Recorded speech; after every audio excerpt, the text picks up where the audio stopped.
Okay na. Naka-live ka na? Yes. Pwede na magsimula? Yes. Ayan po.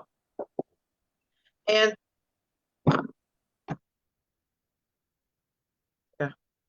ayan. Magandang umaga, magandang tanghali at magandang gabi po sa ating lahat. Lalo na po sa mga kapatid natin na kasama natin po ngayon sa Zoom. At syempre, isang napakalaking hello at magandang umaga rin sa lahat ng mga nanonood sa atin sa Facebook Live. Maraming salamat sa inyong pag-tune in ngayong araw na to.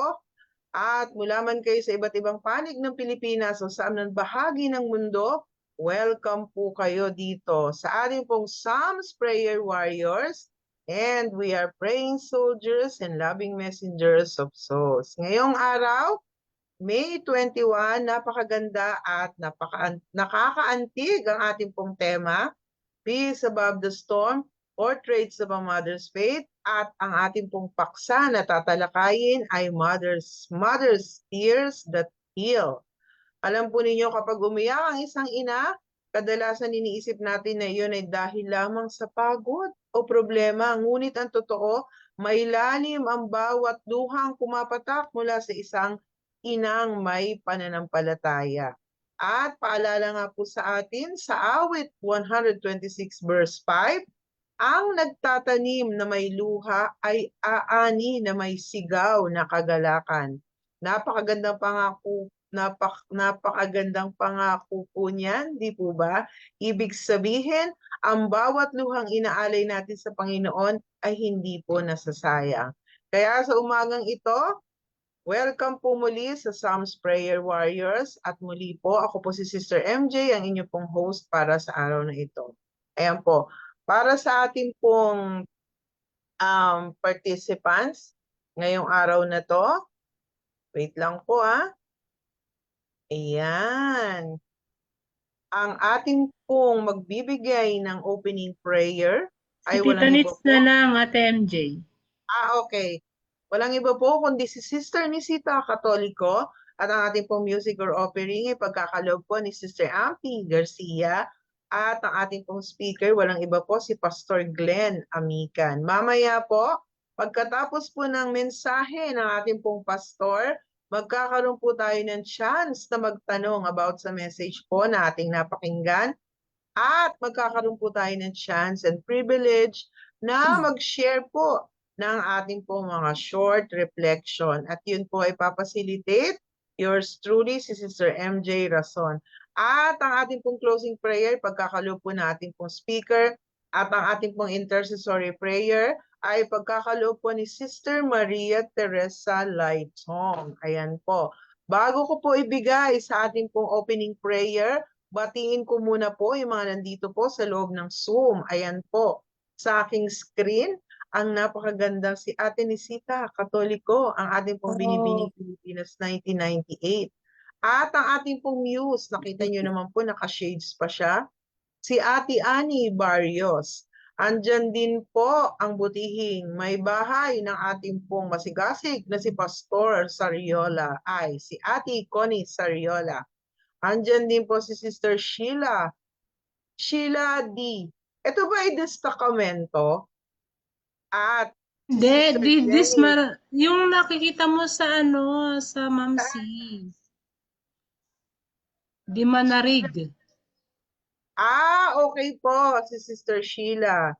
Ayan po. At from USA siya, di ba? At si Sister Jenny Valdez. Iba. Diba? Mamaya na, okay.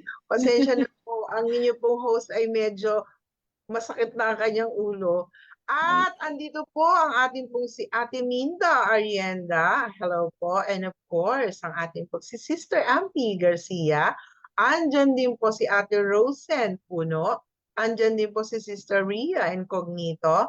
Andyan din po ang ating pong speaker ngayong tanghali, ngayong gabi na to. Walang iba kundi si Pastor Glenn Almodiel Amican, at si Sister Janice Masaling, and of course si Sister Isa Abogade, at si Sister Maria Teresa Ilaitong. Ayan po. Ibigay na po natin ang ating pong opening prayer, Ate Nisita. Tayo manalangin. Naririnig niyo po ako, mga kapatid? Yes po. Okay, let's pray. Ama namin, banal na sa langit, nandito po kami ulit, Panginoon, na once again na kami po ay nagpapasalamat, Panginoon, sa mga kabutihan niyo, pinagkaloob niyo sa amin araw-araw. Kami po ay lumulugod sa inyo, itong platform na ito na program ng Prayer Warriors, na kami po ay sumasang-ayon sa inyo at ipakumbaba namin ang mga pakumbaba namin ang aming saloobin namin, Panginoon, para sa ganon ay kami po ay maglingkod sa inyo. Ngayon, Panginoon, pagpalain niyo ang speaker namin na si Pastor Glenn Amican, na siya ang magbibigay ng pangaral at sa ganon, Panginoon, ay kami po ay makinig at pwede namin ibahagi sa iba. Salamat, Panginoon, at hilingin namin ang kapatawaran ng bawat isa sa amin, Panginoon, para kami po ay karapat-dapat na maglingkod sa inyo. I-bless niyo po kami lahat, Panginoon, sa oras na ito, hapon, gabi at tanghali. At kami po ay nagpapakumbaba na kami po ay bigyan niyo po ng katalinuhan, lalong-lalo na ang speaker namin, Panginoon, para sa ganon ay ibahagi niya ang kaalaman sa about mother's care. Ang mga kasalukuyan na mga mothers sa amin, Panginoon, na bigyan niyo po kami lahat ng katalinuhan at lakas ng loob na kami ay magkaroon ng mga pagsumamo at sa mga kahilingan namin, Panginoon, ay nandito kaming lahat. Bless us, O Lord, and thank you for answering our prayers. In Jesus' name we pray. Amen. Amen. Amen. Amen. Maraming salamat po, ating sita, sa inyo pong prayer, at ibigay na po natin kay Sister Ampi para sa ating pong musical offering.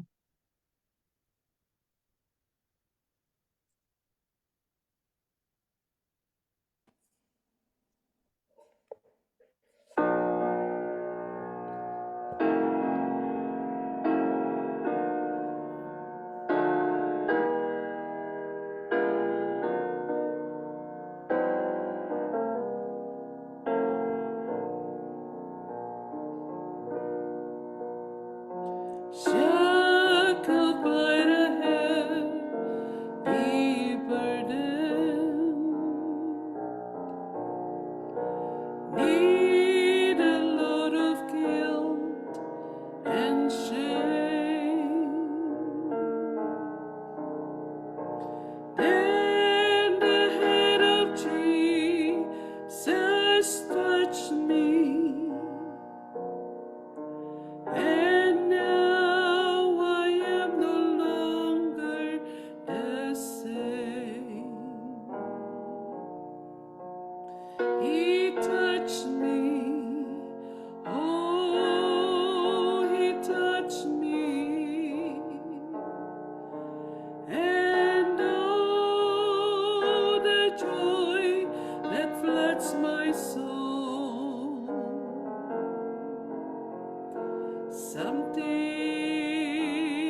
Amen.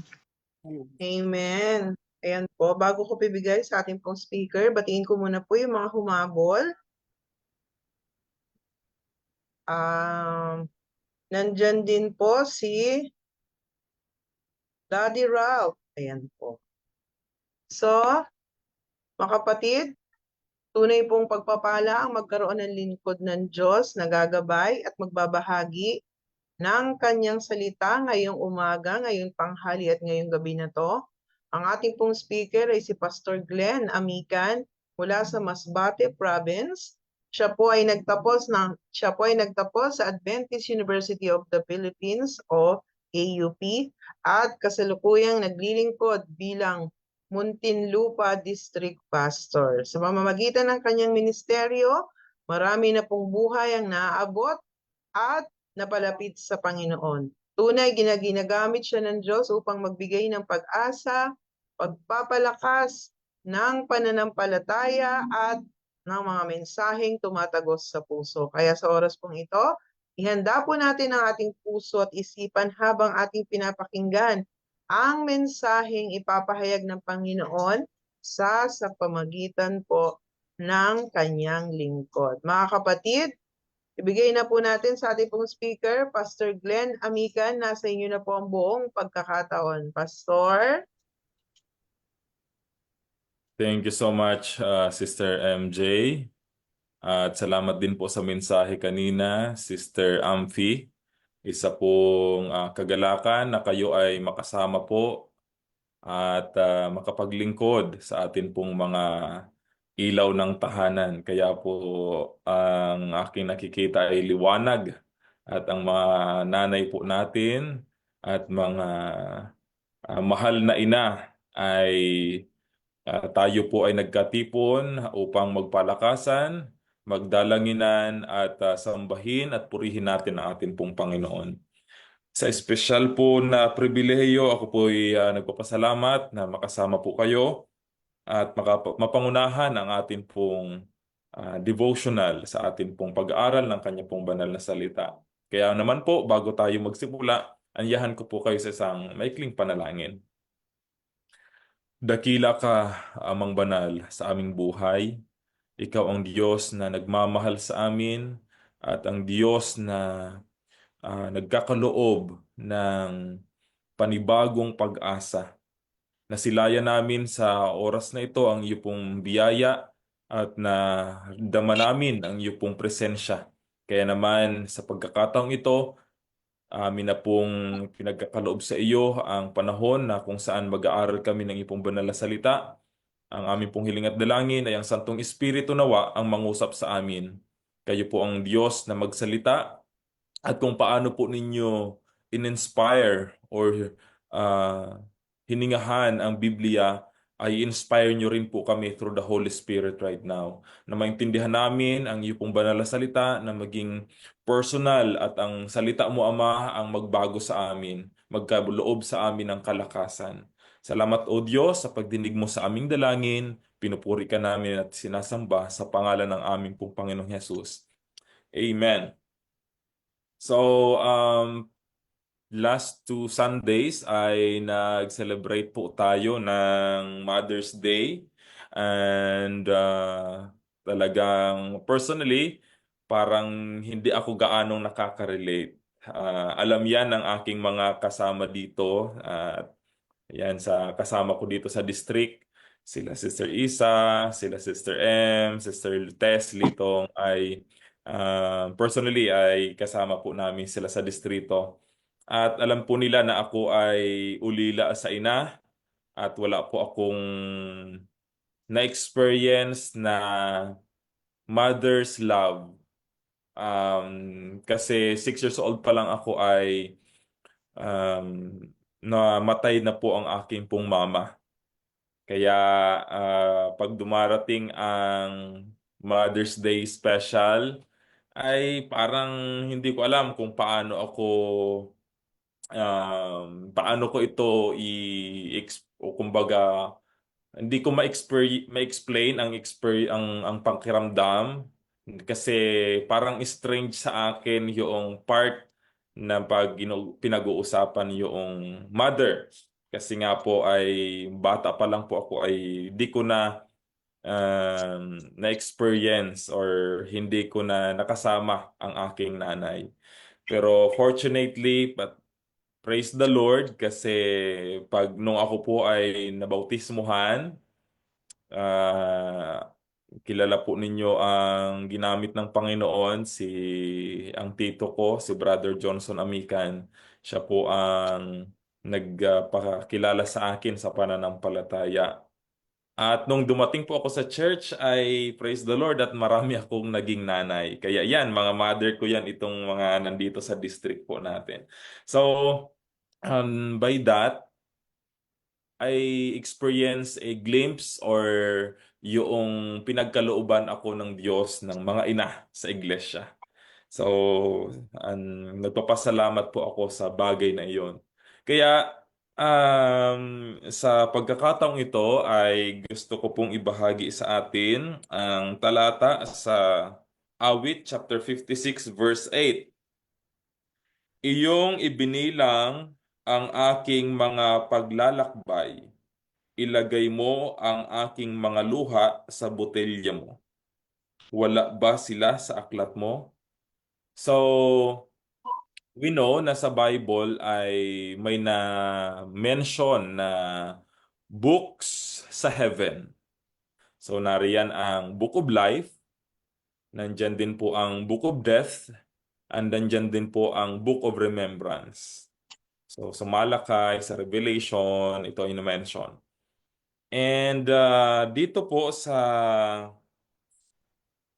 talatang ito, makita po natin na itong passage na ito ay nagpapakita sa atin mga kapatid, ano po, na ang Diyos ay meron po siyang lalagyan ng mga luha. So, I don't know kung paano niyo po na-interpret yon, pero it is just giving a picture that God is not ignorant or God is all aware sa lahat ng atin pong mga karanasan sa mundong ito. Especially sapagkat ito po ay pagkilala sa atin pong mga ina. Ang title po ng atin pong pag-aaralan ay Mother's Tears That Heal. Ang iyak o ang luha ng ina na nagpapagaling. Kung akin pong tatanungin ang aking mga kasama dito sa Zoom, meron po ba dito, we have 19 participants, meron po ba dito na nanay na hindi umiiyak? Silence means lahat ay umiiyak. Alam natin na kung meron mang trabaho na walang pahinga, walang sahod at walang rest day, ay yan ang obligasyon at responsibilidad ng atin pong mga mahal na ina. Ayan po, no? Ang iyak o ang pagpatak ng luha ng ina, bagaman madalas ay tahimik. Pero we know na ang Diyos ay batid niya ang lahat. A mother's tears may fall silently sa mga iyak po natin. Kung di ko alam kung saan kayo umiiyak. May iba na nanay na umiiyak sa CR para hindi makita ng mga kasama sa bahay. Ang iba naman sa kanilang bedroom.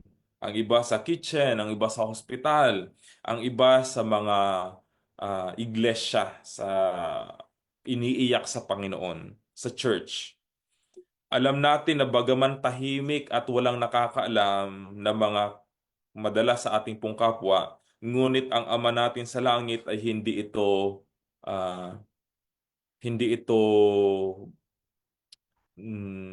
ito ay visible. Ito ay hindi niya ini-ignore. Ito ay nakikita ng atin pong Panginoon. Kaya sa talata natin pong binasa, Awit chapter 56 verse 8, si David ay nagpapakita sa atin at pinapaalala niya na ang Diyos ay napapansin niya lahat ng mga kabiguan, lahat ng mga sorrow, kalungkutan, at lahat yon ay nakarecord sa langit. Hindi ko po alam kung gaano kayo kadalas umiyak. Ang iba naman ay dinadaan lang sa ngiti, pero alam natin na talagang may karanasan tayong panahon na tayo ay nadudurog at nahihirapan sa atin pong mga buhay. The Lord does not measure tears as weakness. Hindi porket umiyak ang isang ina ay kahinaan ito. Bagkus ito po ay tanda ng ating pong puso ay ibinubuhos natin sa Panginoon sa pamamagitan ng panalangin. Let us make it clear, mga kasama, mga kapatid, mga nanay, at lahat ng ating pong mga kapatid, na wala pong perpektong magulang. In other words, wala pong perpektong ina. Bagaman gusto po nilang ibigay ang best, but we have that we are limited and forgetful.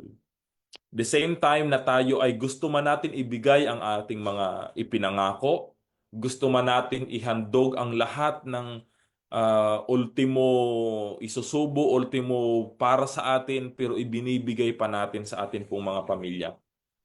At sa mga bagay na ito ay batid natin na ang Panginoon ay nagmamasid. Kaya naman, na maging ano po natin ito?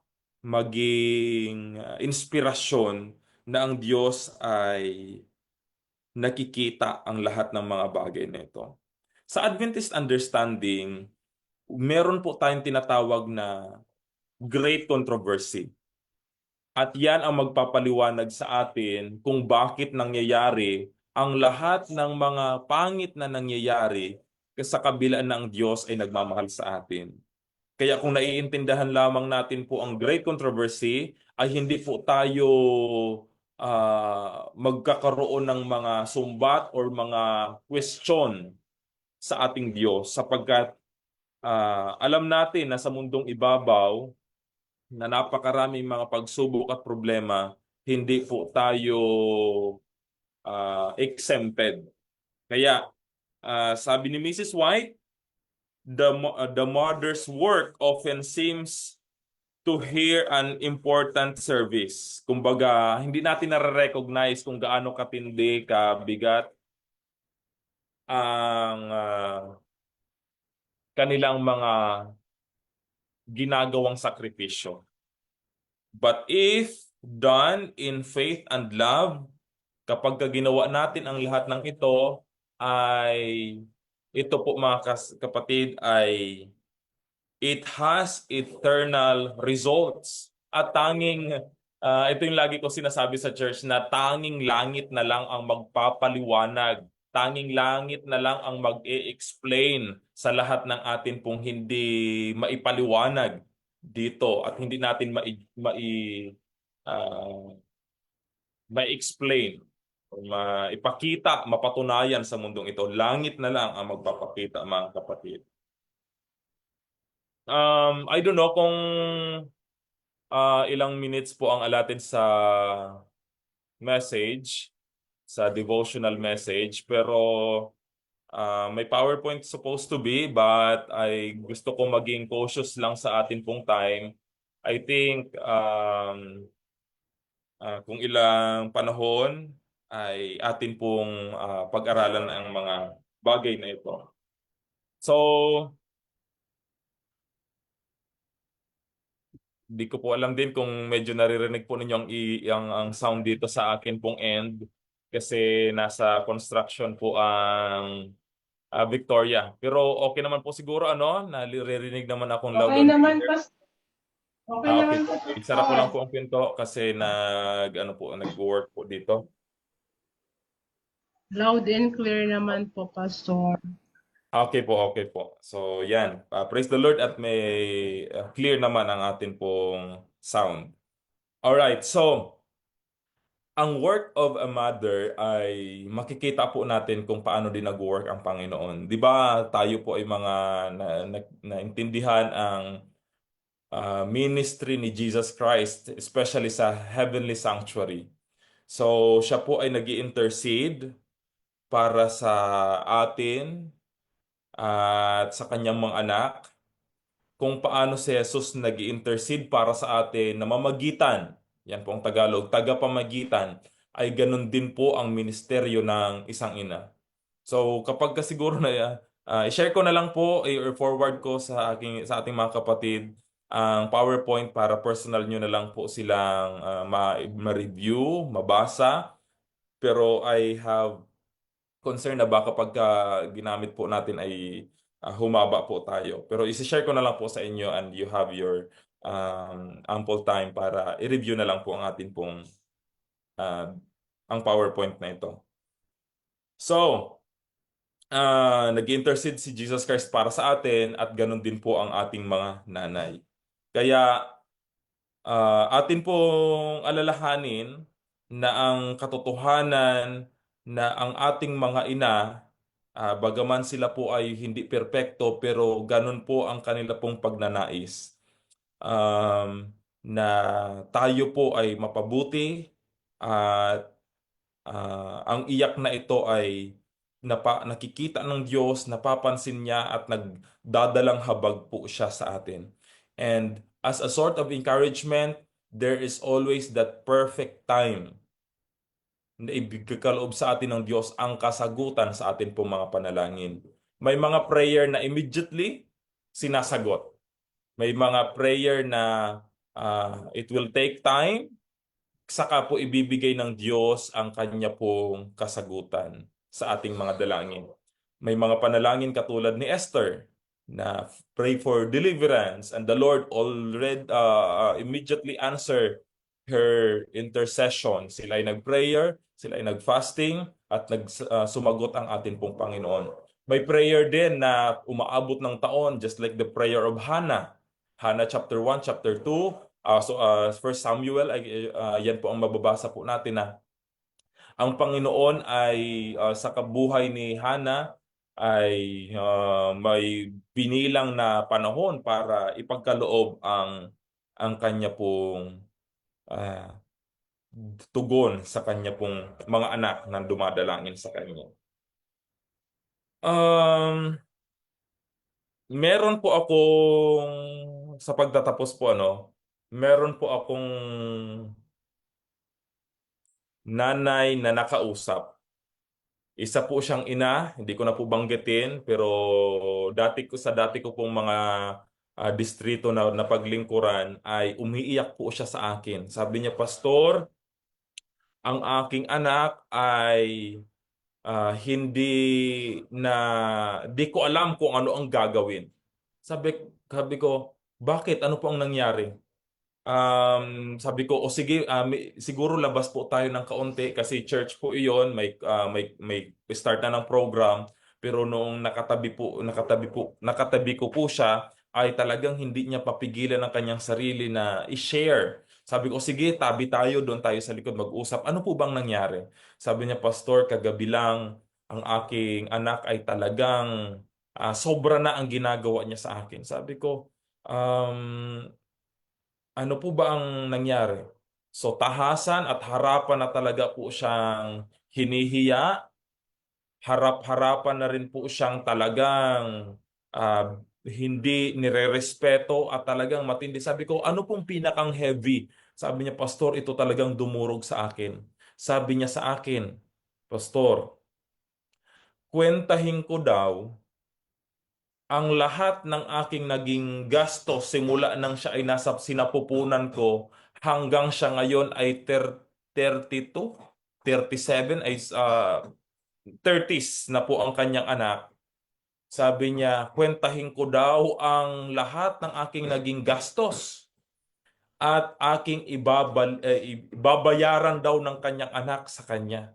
Kaya talagang sabi niya, "Hindi ko alam anong gagawin ko." At napagtanto ko sa mga pagkakataong iyon ay Talagang matindi ang kanya pong tinitiis, iniinda araw-araw. Kasama niya ang kanyang anak, gumagawa ng kung ano-ano sa loob ng tahanan at hindi na makita yung love, unity at respect doon sa kanila pong mga tahanan. Kaya araw-araw din po siyang nadudurog, araw-araw din po siyang naghihirap doon sa kanya pong kalagayan. At sa atin, na tayo naman po ay mananampalataya, pinagkalooban ng Diyos at tinawag sa kanyang banal na gawain. Alam natin na lahat ng ito ay may pribilehiyo tayo na dalhin lahat sa panalangin. Ano po? Na ibuhos sa Diyos ang lahat ng sakit, lahat ng mga um, karanasan natin ay atin pong ibubuhos, lahat ng kagalakan, lahat ng kahirapan, lahat ng kasakitan ay atin pong ibubuhos sa Diyos. We have that agony and suffering na tayo po ay nananampalataya. Unlike all the mothers na hindi pa kumikilala sa Diyos, ang tendency sila po ay magpo-post, magrarant sa Facebook, kanilang isisiwalat doon, isishare nila, and expecting for sympathy or empathy or people um who will encourage them. And alam natin na pagkatapos sa mga bagay na ito, kapag ka atin po itong dinala sa social media,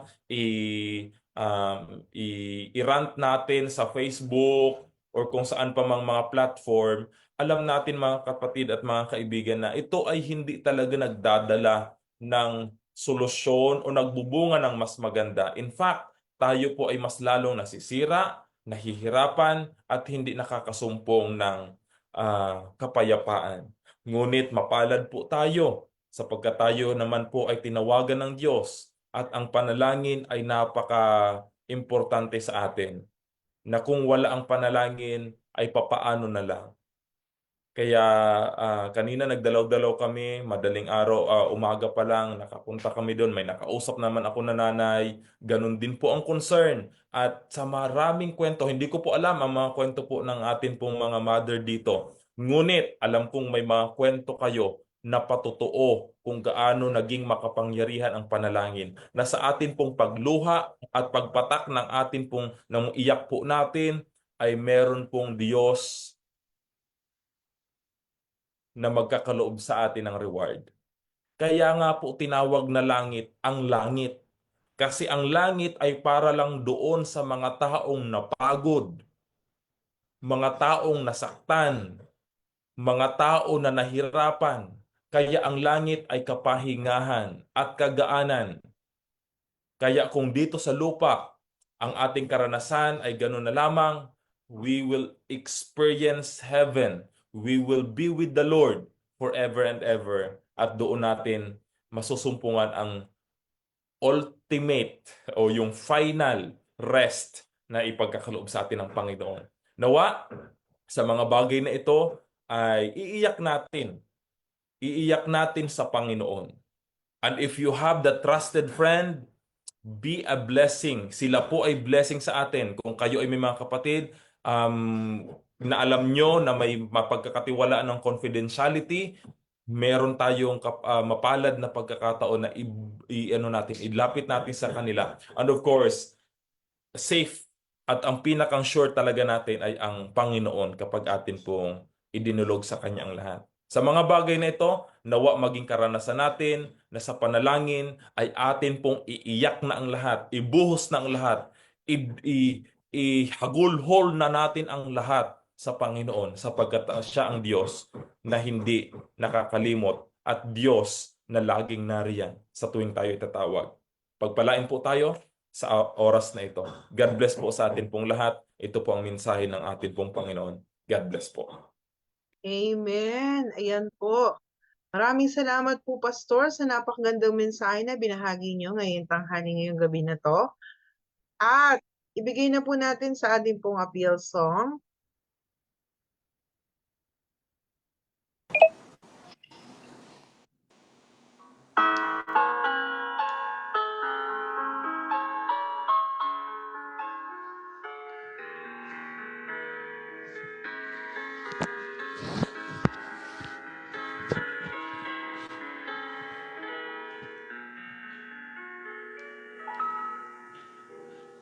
May God take so much care to make creation grow. He could have made it black and white, and we have never known. And what made God send Jesus to die on Calvary? Of course it was a joyous thing I feel inside of me. That's the love of God, it's never ending. That's the love of God, always forgiving. He's always there, He never fails. All He will do is love forever, and He loves to share it. That's the love of God.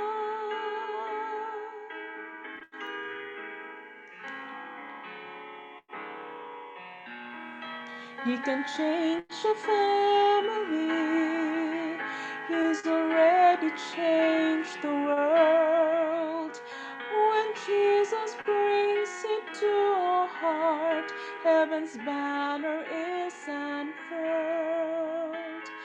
And once you start to share it in His precious name, you're glad to see your view of life will never be the same. That's the love of God, it's never ending. That's the love of God, always forgiving. He's always there, He never fails. All He will do is love forever, and He loves to share it. That's the love of God. That's the love of God, it's never ending. That's the love of God, always forgiving. He's always there, He never fails. All He will do is love forever, and He loves to share it. That's the love of God,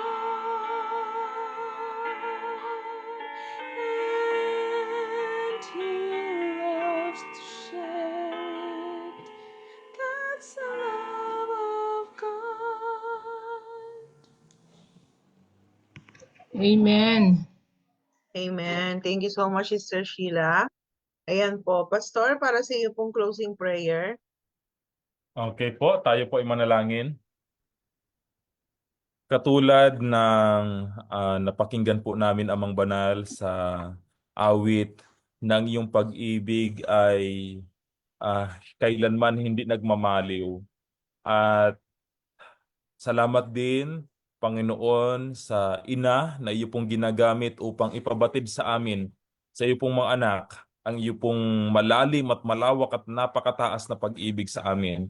Kaya naman, Ama, sa oras na ito, amin pong kinikilala ang mga sakripisyo, kahirapan at mga pinagdadaanan ng amin pong mga ina. Salamat, O Diyos, sapagkat sila ang ginagamit mo para sa amin pong sa iglesia, sa tahanan, at sa mga community services. Pinapasalamatan namin ang mga nanay na sa kabila ng hirap na pinagdadaanan, sila po ay nagtatalaga, pinaglilingkuran ka, at ang kanila pong pag-ibig ay kanila pong ipinamamalas sa mga tao na maramdaman nila ang pag-ibig mo, Ama. Sa oras na ito, bilang iyo pong mga anak, mga asawang lalaki at mga anak ng mga nanay, ibigay mo sa amin ang pangunawa at maintindihan namin at makita kung gaano ang hirap ng pinagdadaanan ng mga nanay. Tulungan mo kami na mas maging maintindihin.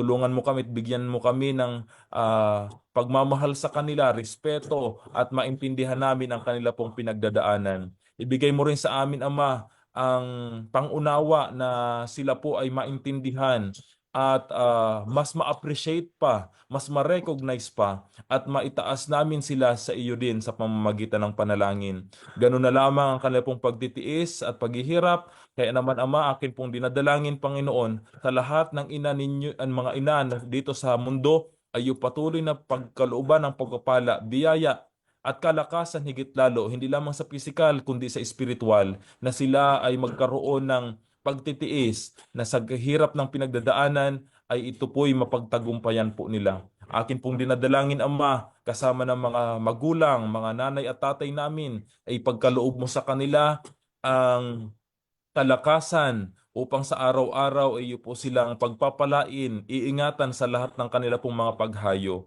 At alam ko po, Ama, na sa mga paglilingkod, mga paggawa sa iyo pong iglesia na gagawin namin sa pananampalataya, ito ay magdadala ng everlasting result that will be recognized and sa langit na bayan ay ito po ipapakita po ninyo kung gaano katindi at kung gaano nyo po ginamit ang mga ina sa mundong ito. Sa panahon na maiiyak, luluha ang mga nanay namin, dinadangin namin sila, O Diyos, na iyo po silang yakapin ng mahigpit. Hawakan mo, Ama, ang kanila pong mga kamay at sila po iibaling ninyo sa iyo pong mga bisig upang sila po ay ma-experience nila ang iyong kalakasan. At sa pamagitan nito, tunay nga ng inyo pong church, ang inyo pong mga tahanan, ang mga community ay pagpapalain dahil sa mga kamay na ina na umiibig sa iyo. Akin pong dinadalangin, Panginoon, ang bawat sa amin, sa mga kapatid na nandito sa Prayer Warriors, sa kanila pong mga karanasan sa araw-araw, hindi ko man alam ang detalye nito, ngunit ikaw lamang ang Diyos na nakakabatid. Ikaw din ang Diyos na magkakaloob sa kanila ng katugunan sa aming pong pangapanalangin, sang-ayon sa aming pong pananampalataya. Salamat ng marami, Ama. Ito lamang po ang aming pong hiling at dalangin. At muling isulat mo ang aming pong mga pangalan sa aklat ng buhay sapagkat amin itong hinihiling sa pangalan lamang ng aming pong Panginoong Hesus. Amen. Amen. Amen. Ayan po. Muli po, Amen. maraming salamat po, Pastor Glenn, sa napagandang mensahe ngayong umaga. Tunay pong nakakaantig at maraming natutunan sa pagmamahal, pananampalataya at sakripisyo ng isang ina. Naway manatili po sa ating puso mga aral na ating pong napakinggan ngayon, lalo na kahit may mga luha at pagsubok, may kapayapaan at paghilom na galing po sa ating Panginoon. Ayan, at muli po maraming salamat po sa mga naka-tune in sa Facebook Live at magkita-kita muli tayo sa susunod po na Martes, Miyerkules at Huwebes. Ayan, Jen. Okay po. Let's continue sa atin pong kodakan. Please open cam, mga available po, mga kapatid.